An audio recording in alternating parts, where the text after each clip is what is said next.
Pressure is on to get Biden to fulfill a campaign promise before he leaves office.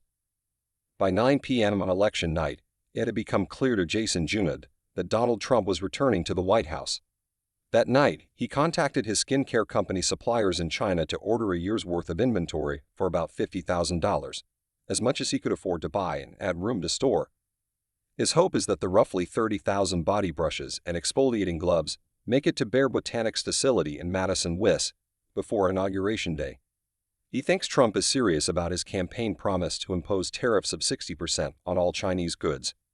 American businesses are dusting off a playbook they used during Trump's first term, stocking up on imported goods before tariffs are enacted.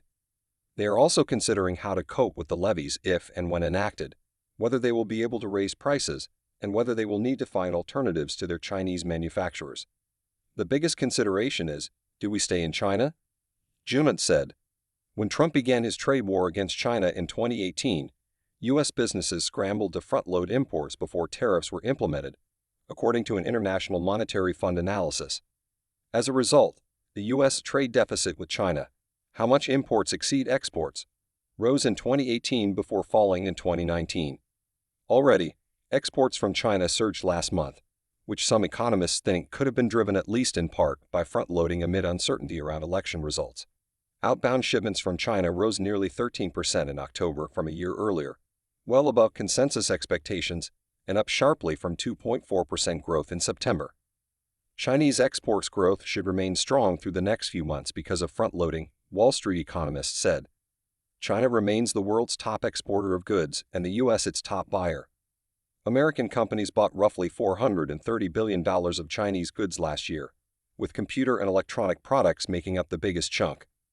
Wan Junbui, who works in marketing for an electronics manufacturer in Guangdong Province, said his company has observed an increase in inquiries and noticeable unease from its U.S. clients recently.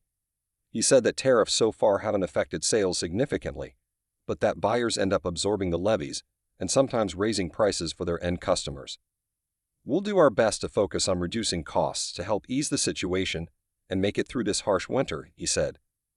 Though China's share of U.S. imports has declined to roughly 14% in 2023, from 22% in 2017, rising tariffs between the U.S. and China have done little to curb the overall U.S. trade deficit in global trade, or China's overall trade surplus.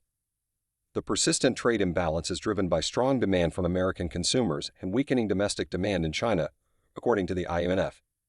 U.S. firms have boosted their share of imports from places such as Vietnam, while China has increased exports to regions including Southeast Asia. Tariffs aren't paid by exporters, but rather by businesses that import products.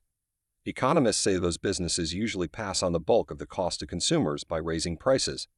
Some economists doubt the U.S. will succeed in raising tariffs to 60% across the board on Chinese products.